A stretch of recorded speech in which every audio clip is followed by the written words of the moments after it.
জুমার দিনের সবচেয়ে গুরুত্বপূর্ণ আমলগুলোর মধ্যে থেকে একটা হলো এমন একটা আমল যে আমলের ফজিলত এত বেশি, আল্লাহর জমিনে যত আমল আছে ফজিলতপূর্ণ, অনেক উলামায়ে কেরামের মন্তব্য হলো এই রকম বেশি ফজিলতপূর্ণ আমল আর দ্বিতীয়টা নাই। আমলটা কি বলবো?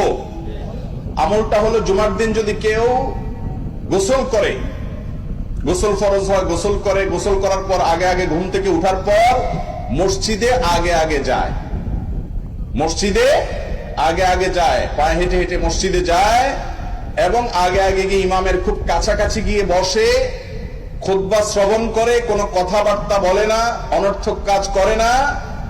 এই কাজগুলো যদি কেউ ঠিকঠাক মতো করে তার প্রতি কদমে 1 বছর, কোন কোন বর্ণনা আরো অনেক বেশি বছরের কথা বলা হয়েছে, ইবাদতের সওয়াব সে পাবে, নামাজ নফল নামাজের সওয়াব পাবে, আবার রোজা রাখারও সওয়াব পাবে। এবার হিসাব করে দেখেন কি পরিমাণ সওয়াব নিজের করে নিতে পারে জুমার দিনের আমলের মাধ্যমে।